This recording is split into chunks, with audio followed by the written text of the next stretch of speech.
আচ্ছা, আমরা IR Spectra পড়ছিলাম।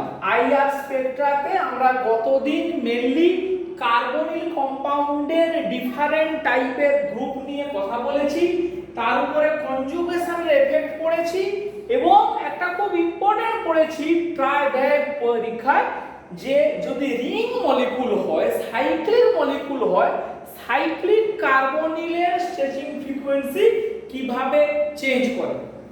আচ্ছা, আজকে আমরা আইআর এর লাস্ট একদম পজিশনে পৌঁছে গেছি। আমরা প্রথমে যে জিনিসটা, যে টপিকটা ডিসকাশন করব সেটা হচ্ছে এন্ডোসাইক্লিক ডবল বন্ড। এন্ডোসাইক্লিক ডবল বন্ডের আইআর স্ট্রেচিং ফ্রিকোয়েন্সি আমরা ডিসকাশন করব। এন্ডোসাইক্লিক মানে রিং এর ভেতরে isolated double bond.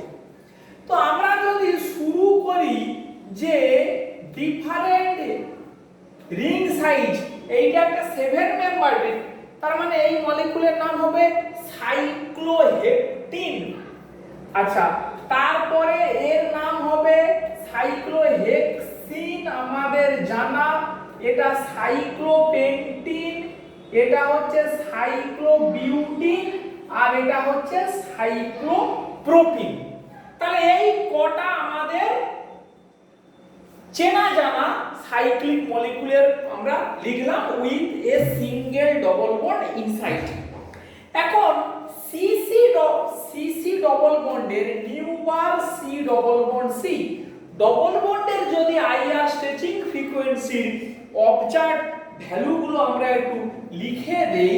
1650 centimetre inverse এটার ক্ষেত্রে হয়, এটা হচ্ছে 1646 সেন্টিমিটার ইনভার্স, তারপরেটা হচ্ছে 1100 সেন্টিমিটার ইনভার্স, তারপরেরটা হচ্ছে 1566 সেন্টিমিটার ইনভার্স, আর তারপরেটা হচ্ছে 1656 সেন্টিমিটার ইনভার্স।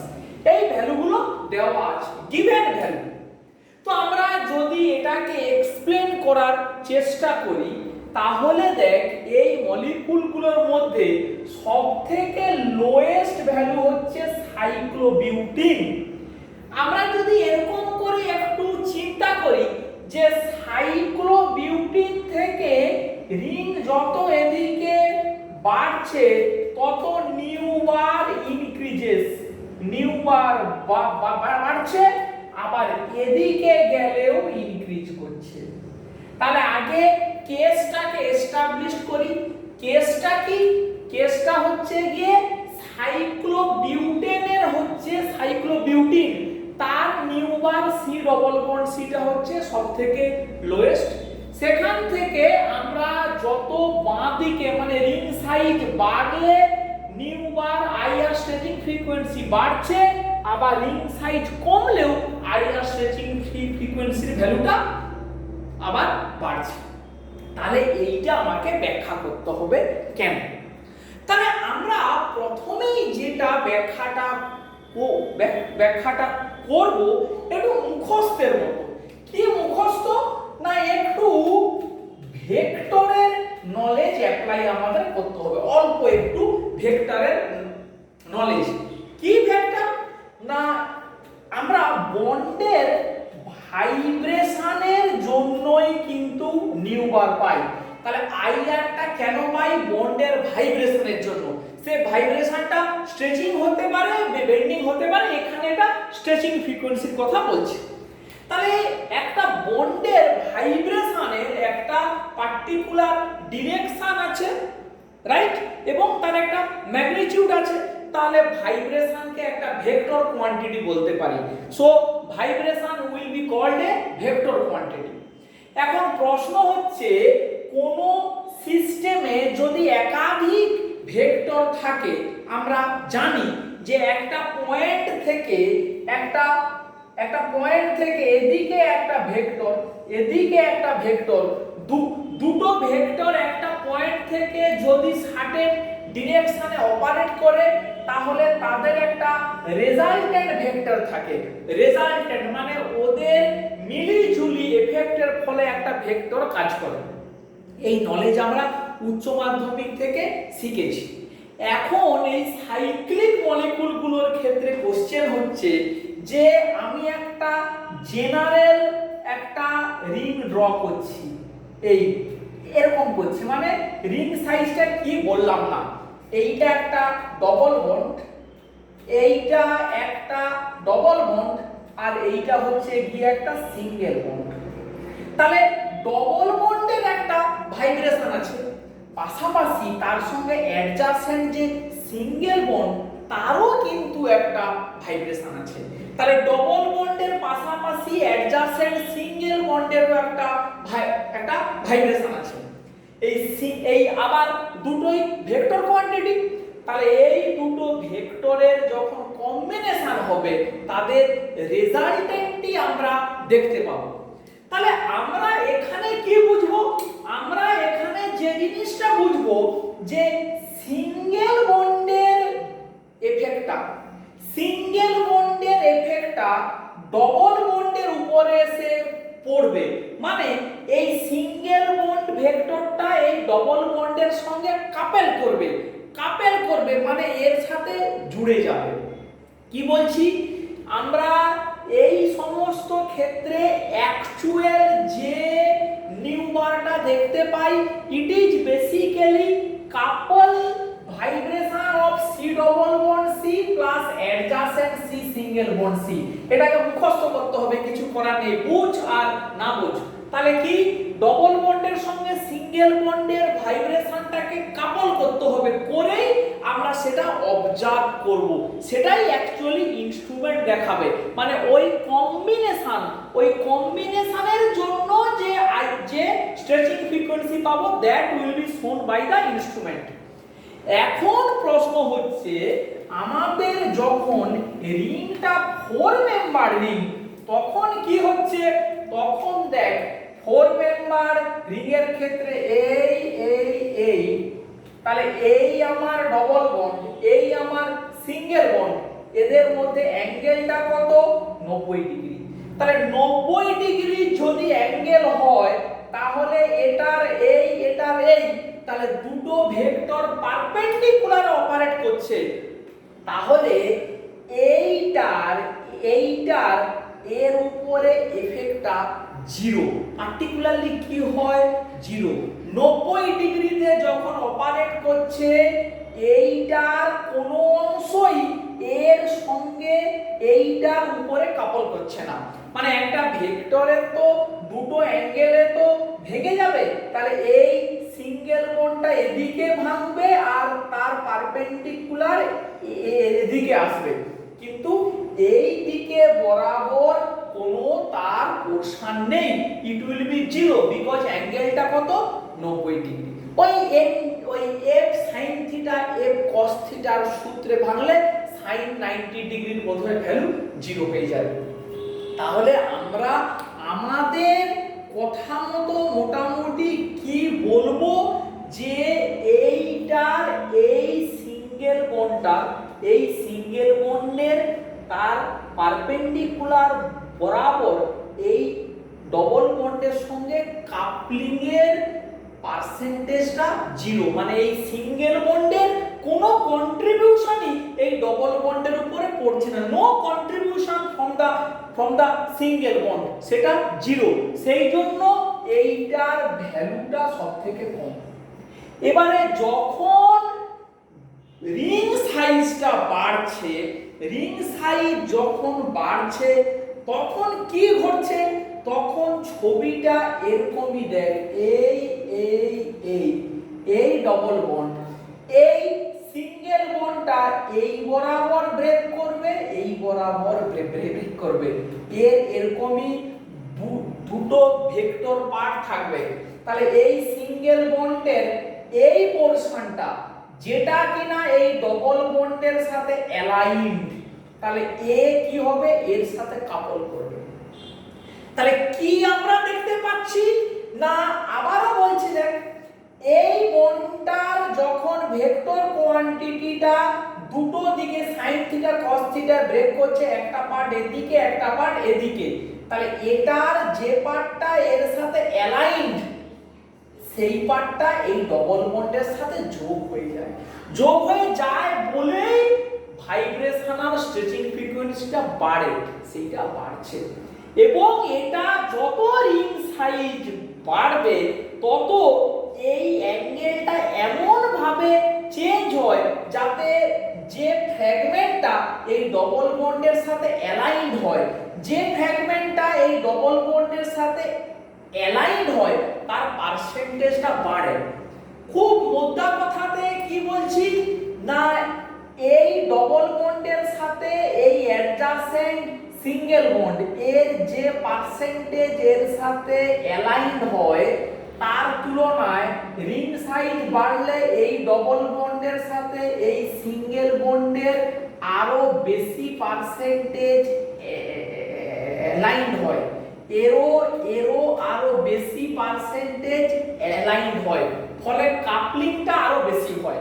মানে এই সিঙ্গেল বন্ডের বেশি শেয়ার এর সাথে অ্যালাইন হয়, ফলে এই ডবল বন্ডের আইআর স্ট্রেচিং ফ্রিকোয়েন্সিটা বাড়ে।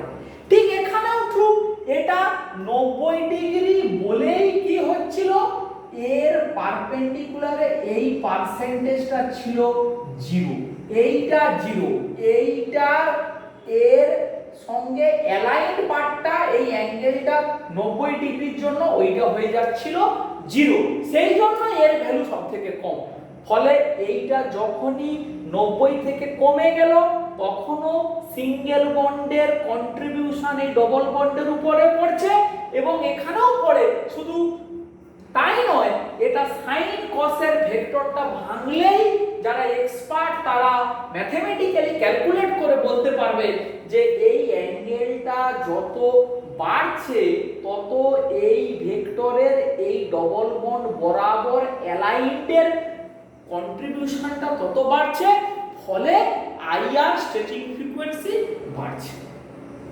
এইটুকুই আমাদের বলতে হবে, আমাদের অর্গানিক কেমিস্ট্রির জন্য এটুকু হলেই যথেষ্ট, আর আমাদের বেশি কিছু চাই না।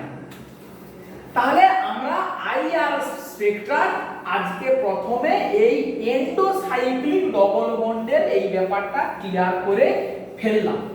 এবারে এর সঙ্গে দেখ আমরা যদি এক্সোসাইক্লিক ডবল বন্ডের কথা বলি সেটাও কিন্তু অলরেডি আমরা পড়ে ফেলেছি। কার্বনিলের যে কথাটা আমরা পড়েছি এক্সোসাইক্লিক ডবল বন্ডের ক্ষেত্রেও ঠিক সেই কথাটাই আমরা পড়ব। যদি এই অ্যাসিটোনের বাইরে ডবল বন্ড হয় আর সাইক্লোহেক্সানোনের বাইরে ডবল বন্ড হয়, এদের কোনো স্ট্রেন নেই, ফলে ভ্যালুটা মোটামুটি এক। এর যদি হয় 1655 সেন্টিমিটার ইনভার্স, এর হয় 1651 সেন্টিমিটার ইনভার্স, মোটামুটি প্রায় একই রকমই। কিন্তু যেই রিং সাইজটা কমবে তত এই ডবল বন্ডের স্ট্রেনটাও বাড়বে। আমরা যেটা বলেছি এখানে মোর এস ক্যারেক্টার, আরো বেশি এস ক্যারেক্টার আসবে, ফলে এ হয় 1657 সেন্টিমিটার ইনভার্স। যেই এটা 4 মেম্বার হয়ে যাবে তখন এটা হবে 1678 সেন্টিমিটার ইনভার্স। যেই এটা 3 মেম্বার হবে 1780 সেন্টিমিটার ইনভার্স। এত চেঞ্জ হয়ে যায়। এইভাবেই আমাদের এই জিনিসগুলোকে একটু ব্যাখ্যা করতে হবে। তাহলে এইটা কি দাঁড়ালো না, এক্সোসাইক্লিক ডবল বন্ডের কথাটা এই। বেশ, তাহলে আমরা বেশ কিছু ইম্পর্টেন্ট ইন্ডিভিজুয়াল ফ্যাক্ট নিয়ে আজকের আইআর সম্বন্ধে ক্লাসটাকে আমরা কন্টিনিউ করছি। এরপরে ভুলে যাওয়ার আগে আরেকটা পার্টিকুলার জিনিস নিয়ে একটু বলে নিই। এটা একটু ইলাবোরেটিভ টাইপের, ফিঙ্গারপ্রিন্ট রিজিয়ন। ফিঙ্গারপ্রিন্ট রিজিয়ন বলতে কি বোঝায়? আইআর স্পেকট্রাতে এই টার্মটা খুব চলে। It is called fingerprint region. IR স্পেকট্রাতে আমরা কি জানি? অ্যাবজর্বেন্সের সাথে নিউবারকে প্লট করা হয়, নিউ বারের ভ্যালু এদিকে লো থাকে, এপাশে হাই হয়, এপাশে হাই, তাহলে মোটামুটি 600 সেন্টিমিটার ইনভার্স থেকে 4000 সেন্টিমিটার ইনভার্স এরকম একটা আইআর এর অর্গানিক কেমিস্ট্রিতে আইআর এর স্কেল এরকম করে হয়। বেশ, তাহলে আমরা এবারে ফিঙ্গারপ্রিন্ট রিজিয়ন বলতে কি, এখন এই ফিঙ্গারপ্রিন্ট কথাটা তোরা শুনেছিস, কোথায় শুনেছিস না গোয়েন্দা গল্পে শুনেছিস যে ফিঙ্গারপ্রিন্ট মানে ফিঙ্গারপ্রিন্ট সম্বন্ধে কি ধারণা আছে না আমাদের পৃথিবীতে যদি 600 কোটি লোক থাকে তাহলে 600 কোটি লোকের আঙ্গুলের ছাপ ডিফারেন্ট, মানে যদি কম্পিউটারে অ্যানালাইজ করা যায় তাহলে প্রত্যেকটা মানুষের এই বুড়ো আঙ্গুলের ছাপটা মানে এই যে রিংটা আছে আমাদের আঙ্গুলের ভেতরে এটা ডিফারেন্ট, এটাই আমাদের আইডেন্টিটি।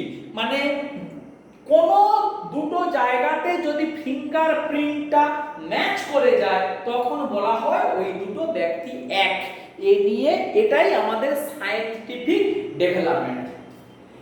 এখন আইআর স্পেকট্রাতে সঙ্গে ফিঙ্গারপ্রিন্ট বলতে কি না ফিঙ্গারপ্রিন্টটাকে এখানে ওইটার সঙ্গে একটা কলোকুয়াল ল্যাঙ্গুয়েজের মতো ব্যবহার করা হয়েছে।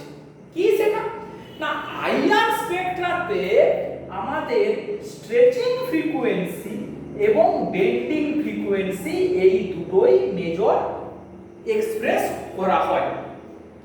এখন আমরা যা কিছু পড়েছি চিন্তা কর, 3400 ওপরে পড়েছি OH এর জন্য, NH এর জন্য, CH এর জন্য, তার নিচে পড়েছি আমরা ট্রিপল বন্ড, তার নিচে কার্বনিল, তার নিচে ডবল বন্ড, মানে 1500 পর্যন্ত আমাদের ডবল বন্ড বা ফাংশনাল গ্রুপগুলোর আইআর স্ট্রেচিং ফ্রিকোয়েন্সি পড়াটা আমাদের শেষ হয়ে গেল।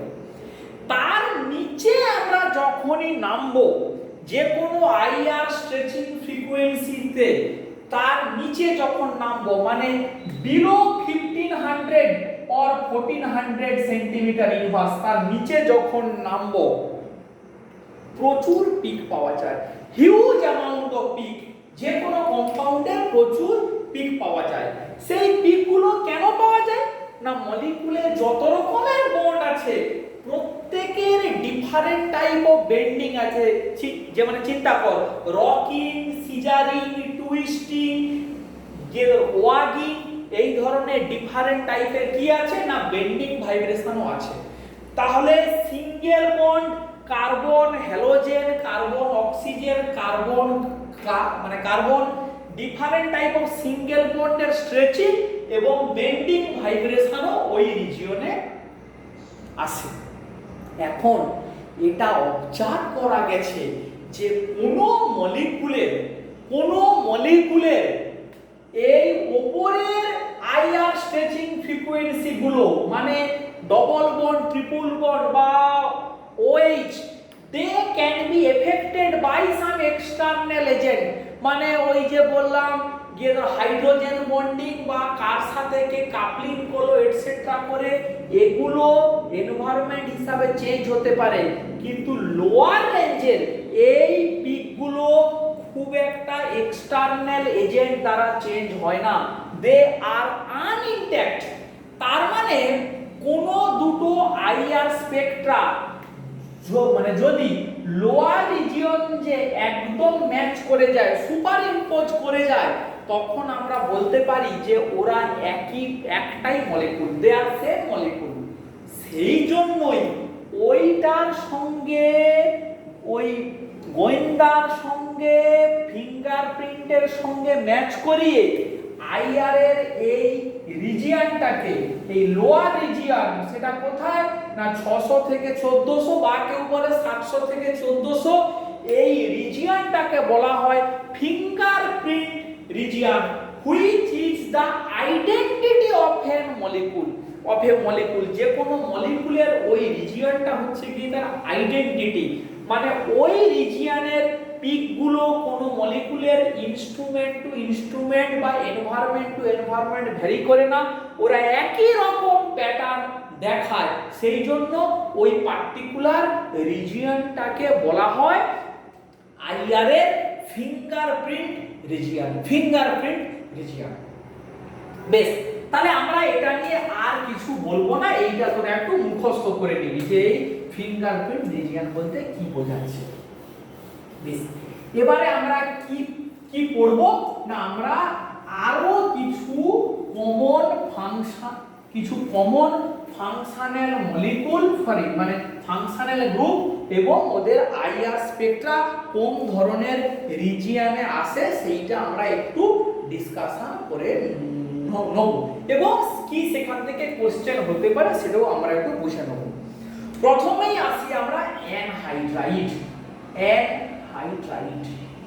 অ্যানহাইড্রাইডের স্ট্রাকচার হচ্ছে এইরকমই, এই অ্যানহাইড্রাইডের দুটো কার্বনিল আছে, ফলে কি না ওদের নিউবার দু রকমই হতে পারে।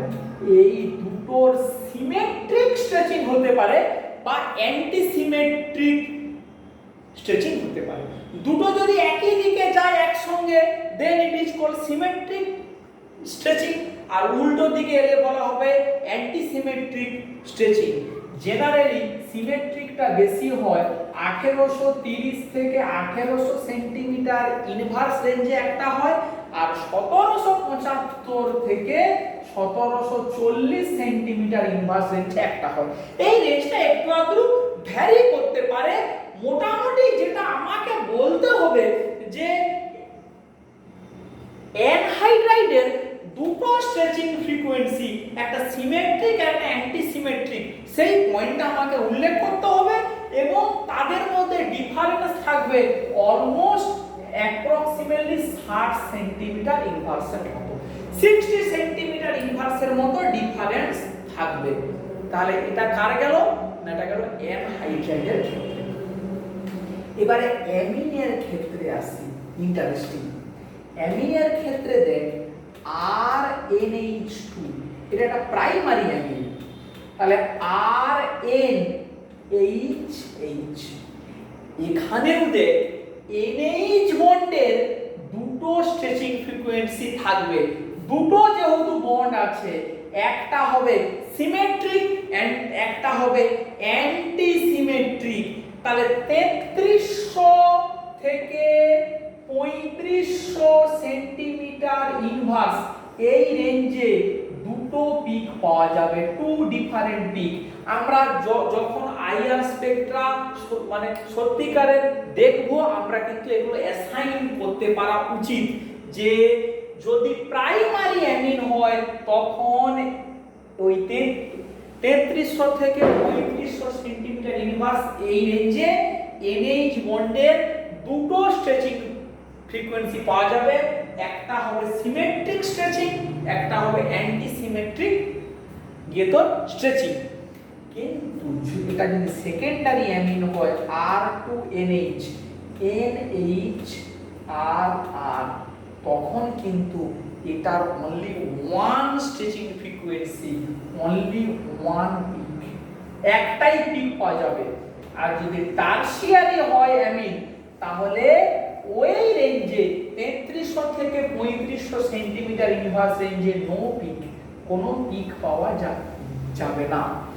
এই কোশ্চেন কিন্তু খুব করে আজকাল যে কোনো স্টুডেন্টকে একটু বাজিয়ে নেওয়ার জন্য, যে spectroscopically how will you distinguish primary, secondary এবং টারসিয়ারি অ্যামিন। খুব ইন্টারেস্টিং, মানে ডিস্টিংগুইশ করার জন্য প্রাইমারি, সেকেন্ডারি এবং টারসিয়ারি অ্যামিনকে ডিস্টিংগুইশ করার জন্য এইটা অত্যন্ত ইম্পর্টেন্ট একটা টুল। কি টুল না, প্রাইমারি অ্যামিনের ওই রেঞ্জে মানে NH এর স্ট্রেচিং ফ্রিকোয়েন্সি রেঞ্জে দুটো পিক পাওয়া যাবে, সেকেন্ডারি অ্যামিনের একটা পিক পাওয়া যাবে, আর যেহেতু টারসিয়ারি অ্যামিনের কোনো পিক পাওয়া যাবে না, কোনো পিক পাওয়া যাবে না। এইটা একটা আমরা বললাম। ঠিক সিমিলারলি দেখ নাইট্রো কম্পাউন্ডেরও ক্ষেত্রে দুটো পিক আছে, একটা সিমেট্রিক একটা অ্যান্টি সিমেট্রিক নাইট্রো কম্পাউন্ড। তার কি কারণ, নাইট্রোর স্ট্রাকচারটা আমরা যদি একটু দেখি আর এন ডবল বন্ড ও ও মাইনাস এন প্লাস, তাহলে এই দুটো একই দিকে যদি যায় সিমেট্রিক বা বলা হয় অ্যাসিমেট্রিক, আর উল্টো দিকে বলা হয় সিমেট্রিক আর অ্যাসিমেট্রিক। তাহলে দুটো পিক এখানেও পাওয়া যায়, কোথায় না নাইট্রো কম্পাউন্ডের ক্ষেত্রে।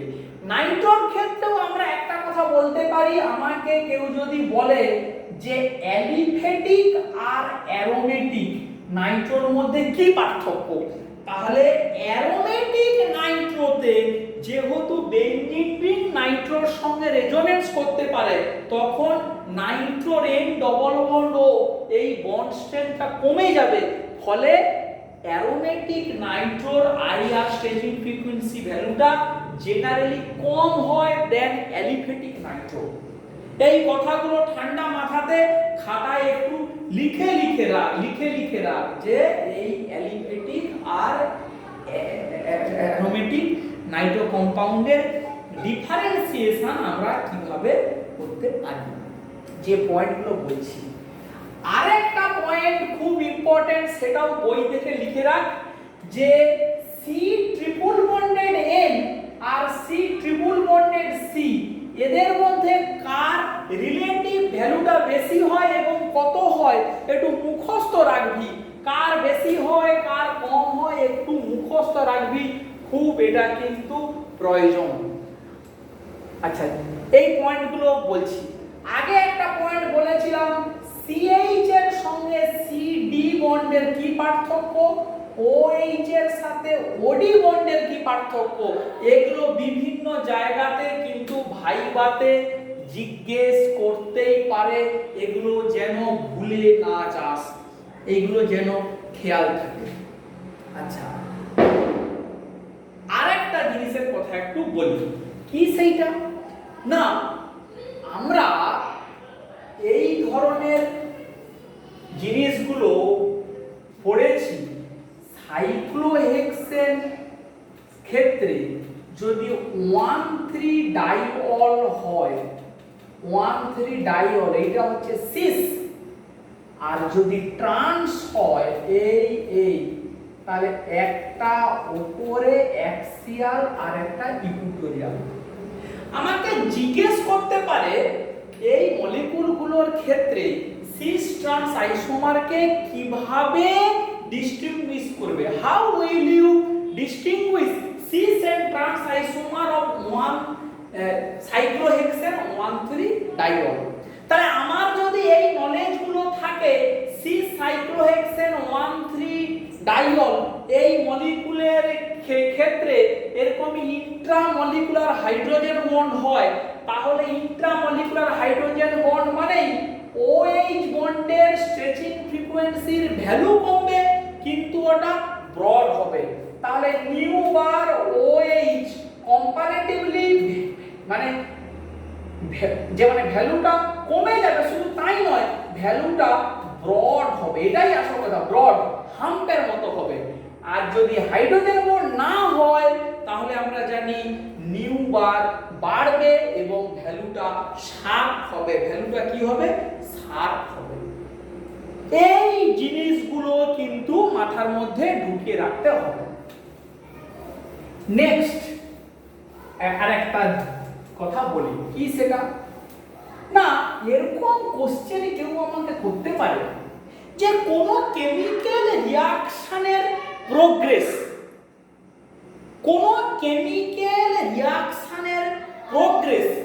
আমরা কি আইআর স্পেকট্রা থেকে পেতে পারি? আবার কোশ্চেনটা বলছি, কোন কেমিক্যাল রিঅ্যাকশনের প্রোগ্রেস আমরা কি আইআর স্পেকট্রা থেকে করতে পারি? উত্তর হচ্ছে হ্যাঁ। কিরকম? ধর আমাকে এরকম একটা কেমিক্যাল রিঅ্যাকশনের কথা বললো, যে আমাকে বললো যে PaCO CH3, এই রিঅ্যাকশনকে লিথিয়াম অ্যালুমিনিয়াম হাইড্রাইড দিয়ে বা সোডিয়াম বোরোহাইড্রাইড দিয়ে রিডিউস করা হচ্ছে। করলে কি পাবি, যে প্রোডাক্টটা CH OH এই মলিকিউলটা আমরা পাবো। তাহলে এই রিঅ্যাকশনের প্রোগ্রেস কিভাবে আমরা স্টাডি করব? যখন রিঅ্যাকশনটা শুরুই হয়নি তখন কার্বনিলের স্ট্রেচিং ফ্রিকোয়েন্সিটা আমরা পাবো এরকম কত রেঞ্জে এটা পাবো না, মনে কর 1690 সেন্টিমিটার ইনভার্স, এরকম রেঞ্জে আমরা পাবো।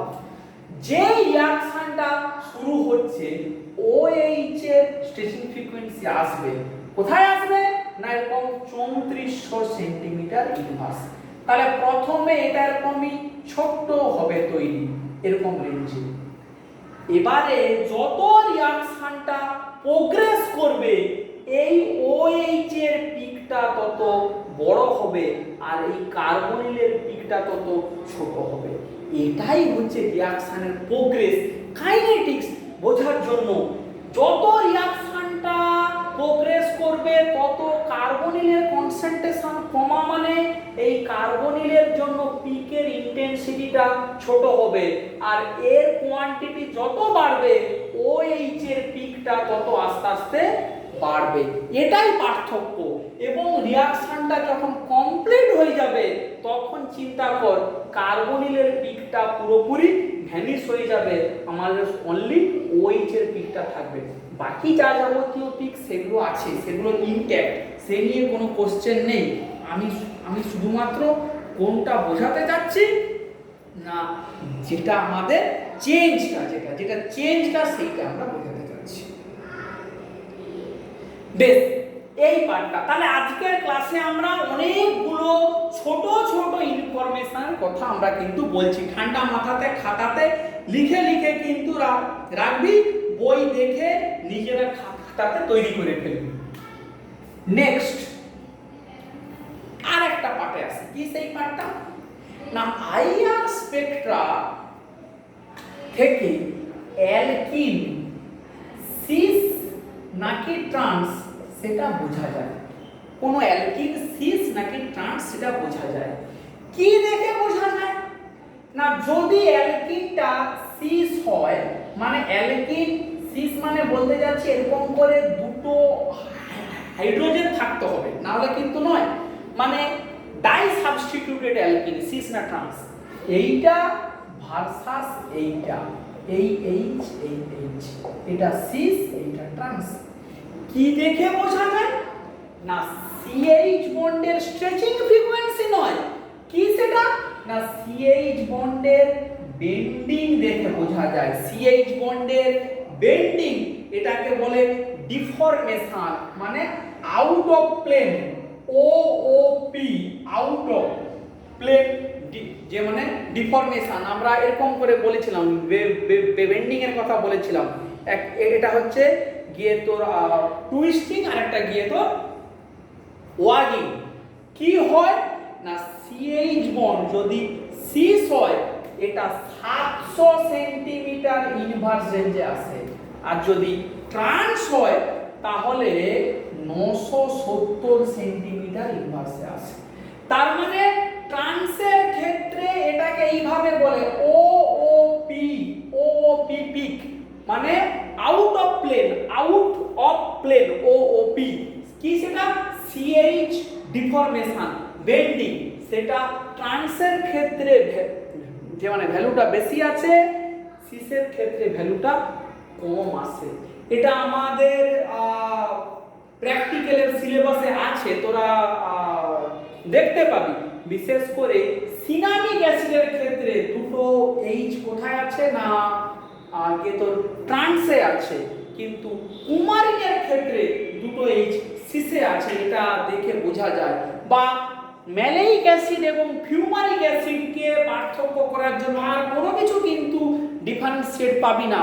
ম্যালেইক অ্যাসিড বা ডাইইথাইল ম্যালিয়েট CO2ET আর ডাইইথাইল ফিউমারেট CO2ET ভাইভাতে কোশ্চেন জিজ্ঞেস করতেই পারে স্পেকট্রোস্কোপিক্যালি তুমি কিভাবে ডাইইথাইল ম্যালিয়েট এবং ডাইইথাইল ফিউমারেটকে হাউ ক্যান ইউ ডিস্টিংগুইশ, তোকে এই কথাটাই বলতে হবে যে এই সিএইচ বন্ডের out of plane deformation peak সিসের ক্ষেত্রে 700 সেন্টিমিটার ইনভার্স, ট্রান্সের ক্ষেত্রে 970 সেন্টিমিটার ইনভার্স। একটু মাত্র এপাশ ওপাশ তো সব জায়গাতেই হতে পারে, সেটা নিয়ে কোনো কোশ্চেন কিন্তু নেই। এই তাহলে আমাদের এইটাই গেল মোটামুটি ভাবে আইআর স্পেকট্রা সম্বন্ধে আমাদের সিলেবাসে যা আছে সেই সম্বন্ধে আমরা কথাবার্তাগুলো বললাম। এবারে মেন কথা হচ্ছে গিয়ে প্র্যাকটিস করতে হবে, যত বেশি প্র্যাকটিস করবি প্রবলেমের সঙ্গে হ্যাবিচুয়েটেড হতে হবে, তবেই বুঝতে পারবি। যেমন একটা এক্সাম্পল দিয়ে রাখি, নরমাল সিএইচ বন্ড এটা এই কার্বনের হাইব্রিডাইজেশনের উপরে ডিপেন্ড করে 2900 সেন্টিমিটার ইনভার্স থেকে 3300 সেন্টিমিটার ইনভার্স পর্যন্ত হতে পারে। কিন্তু স্পেশাল কেস অ্যালডিহাইডের সিএইচটা 2700 সেন্টিমিটার ইনভার্সে আসে, কেউ কেউ বলে 2800 তো আসতে পারে। তাহলে এই পার্থক্যগুলো, এই পার্টিকুলার ভ্যালুগুলো কিন্তু একটু মনে রাখতে হবে। যেগুলোর কথা বলছি সেগুলো কিন্তু একটু মুখস্থ করে ফেলতে হবে, কিছু কিন্তু করার নেই আমাদের। এইভাবেই কিন্তু লোকে মুখস্থ করে ফেলে। মানে এখন যে কোনো কম্পিটিটিভ এক্সাম ক্র্যাক করতে গেলে স্পেকট্রোস্কোপি সম্বন্ধে একদম 100% নলেজ থাকা চাই, না হলে কিন্তু মুশকিল হয়ে যাবে। স্পেকট্রোস্কোপির প্রবলেম সলভ করতে না পারলে খুব মুশকিল। তাহলে আমরা যতটা বললাম আইআর স্পেকট্রা খুঁটিয়ে খুঁটিয়ে একটু শুনে রাখ। এই ভিডিওগুলোতে মানে নোট জোগাড় করতেও পারিস, তোদের কাছে প্রচুর আছে সোর্স। এছাড়া মেন আমি বলবো একটা বই দেখে একটু থরলি পড়, একটু বই দেখে মানে থরলি পড়। আমি আর 2-1 দিনের মধ্যে একটা গুগল মিট করব, মানে কারো কোনো এই নিয়ে কোনো কনফিউশন থাকলে একটু জিজ্ঞেস করে নিবি, আর আমি সময়ে সময়ে কিছু প্রবলেম পাঠাবো, সেগুলো একটু করে মানে আমাকে পাঠিয়ে দিবি, ঠিক আছে? এখানেই রাখছি তাহলে।